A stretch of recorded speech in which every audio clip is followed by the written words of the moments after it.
From any boat outfitting video that you'll ever need to finding the biggest boat building community on the planet, with a full store of every part that you'll ever need, to even more help if you need it. Find me on Instagram for more short videos and media content, as my reach extends far beyond just YouTube. What's going on, Tiny Boat Nation? Today is a painting video. By popular demand of my audience who wanted a painting video. So this is my boat, my Smokercraft. I just recently painted it, so it's the perfect time to drop this video in this little time where I have the amount of time I need to push out a lot of serious content. This is a step-by-step way showing you how to do it with about 50 bucks of rattle cans, paint and primer. Okay, it's the easiest way to paint your boat. It's not the most durable way or the best way, but it is the initial painting video I'm going to do out of a series of like 3 videos. So I have more than enough boats back there that need a paint job, and this is just one way showing you how to do it. So just check this out. Watch it step by step on how I did this all, and all the materials needed, everything you need to get.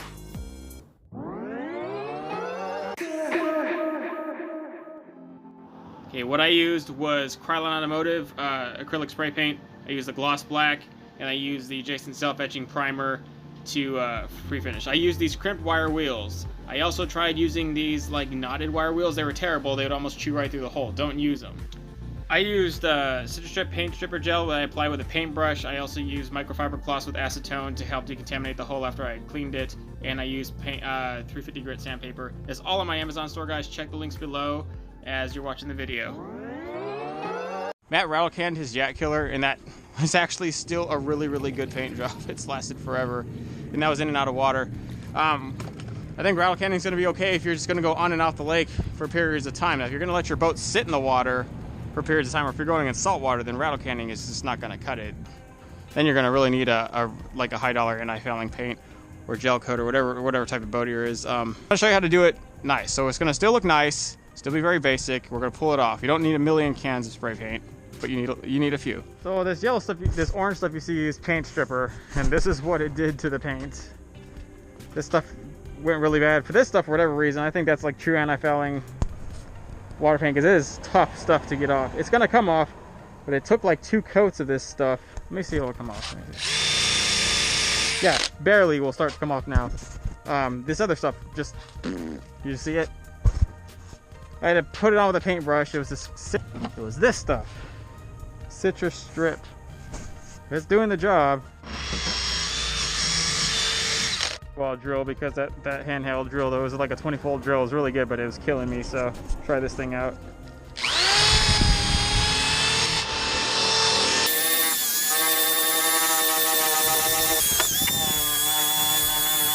Alright, so taking off this side decal and as much paint as I possibly can with a scraper. These damn pinstripes, whatever the hell. And then the other side will do the same thing. Paint. There it is off. There's only a few little sore spots that gave me some problems, so I reapplied that Citrocryl stuff. I got like tiny little bits of it left to attack the hard stuff. But other than that, it came off. Over with some fairly light grit sandpaper to kind of smooth stuff out, I just smoothed out this end over here. It's not really to take off the paint, it's just to kind of get any of the swirl marks or inconsistencies where the brush dug into a little too deep, so it looks not so bad when we primer it.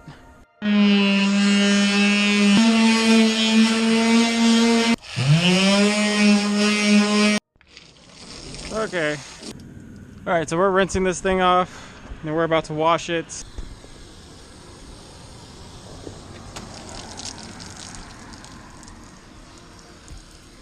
Any and all of this really isn't going to be the final step. What this will do is get any of all the impurities. I don't want any of that paint stripping dust, because it seems like that dust would just stick to the hole no matter how much you scraped it off. Like the floating dust in the air after you scraped off the paint would just float.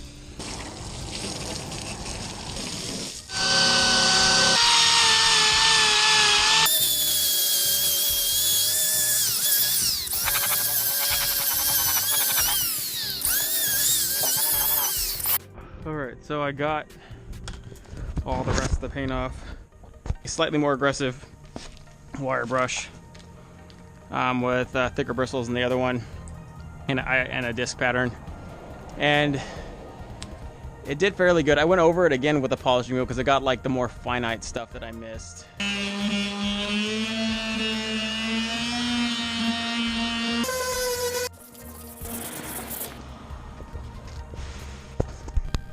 All right, so the side's fully stripped of all that stupid paint, and 99% of the impurities. There's still little stupid little spots in here. Like I could literally go on this thing all day.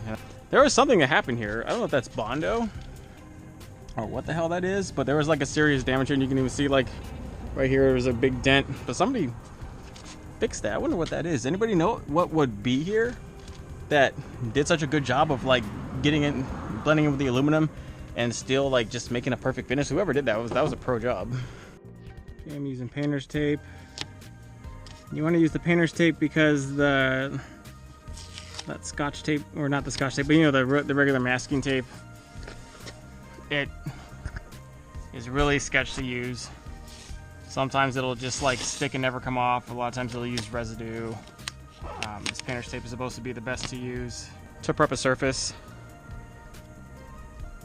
It evaporates super quickly. I should be wearing gloves, just so you see how fast it evaporates. All right, this is Krylon Automotive Self-Etching Primer on the bare metal.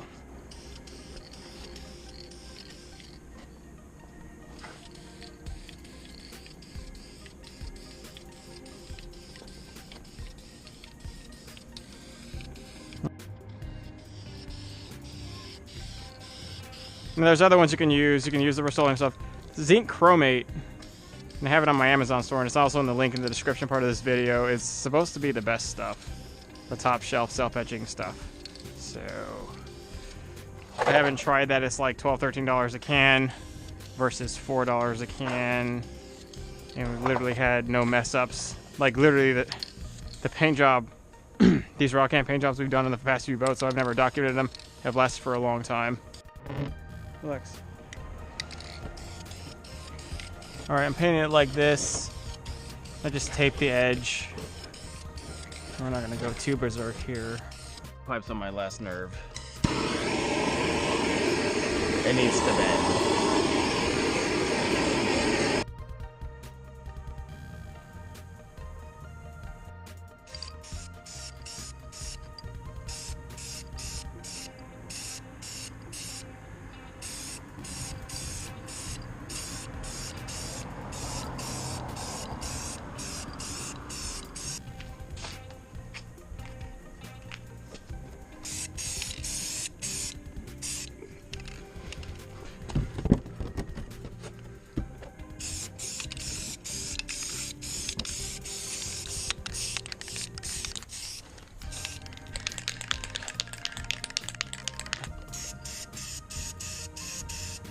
Instructions apply for 2 light coats followed by 1 medium wet coat. So 3 coats altogether. Allow 10 minutes in between each coat, and it has been for sure 10 minutes. Shake these cans for 2 full minutes. I mean, that stuff is already dry to touch. Krylon makes some pretty phenomenal stuff, I'll tell you.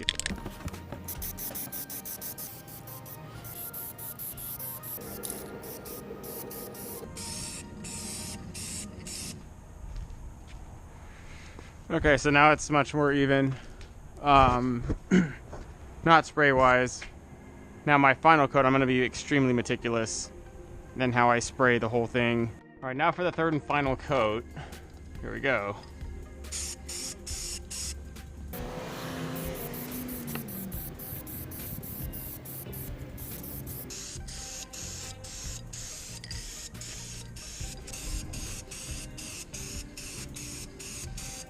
So it came out pretty good, in my opinion.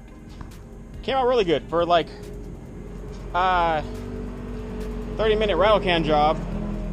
The only thing that came out like a pile of crap was this spot where I hit with that brush, which I'm still obscenely upset about. Because it's just like, hey, look at me, mother effer. Bam, just look at it, just like crap. But whatever. The rest of it looks great. And I can decal. That's where the Smokercraft and the TV Nation decals and whatever else is going to go right in that section anyways. Followed by whatever else I put on this boat. But it's going to be decaled the crap out. Just here it is. Everywhere. A week later, after the paint's had enough time to just sit and cure and do whatever it needs to do. I waited a full day until I put that sticker on. And then just big haul for decals. I'm gonna stick all kinds of decals, more or less on the top part of it. Pretty clean, except for that spot. You can kind of really see that more where I was talking about now that it's not glossed in the sun.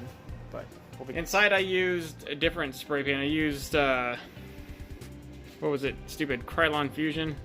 I did not like it as much. But I also didn't prep the surface as well. I was too far into this whole thing for me to start grinding and sanding and getting a bunch of dust all in the part. I would have never got it all out. So definitely a painting is a pre-build thing. I wasn't gonna do it, and then I decided I was gonna do it. So then, painting something you need to definitely do first. That was the only mistake I got in the middle. I didn't pay for it too bad, but overall I'm really happy with this. And that's about as much effort as I want to put into this, because truth be told, I'm pretty aggressive on the water. If there's like rocky structure, or there's like a whatever, it's not something you got to get real close to in order to get those fish. Like, I don't hold back. I'm not gonna like sit there and be like, well, I don't want to chip my paint. And no, I'm gonna go in there and I'm gonna get those fish. And if the hole gets scratched, then the hole gets scratched.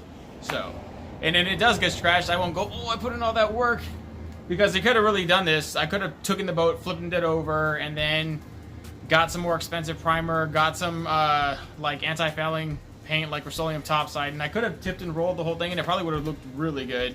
But then it just looks that much more worse when you scratch it. So depends on what you want to do. This is about what I'm going to do for this boat. For the other boats, I am going to do a tipping and rolling deal, but there'll be other boats for other people. Stay tuned for the finished product. I'm going to start putting out the full playlist for this boat here in a little bit, along with the Alumacraft. You're going to see another preview of the Gen 5 Zero framing. Check out my Amazon store. Check the links below in the description part. See, all the parts that I used to do this boat are there, with the exception of the paint. I got the paint at Lowe's, by the way. It's all there. All right, guys. Peace.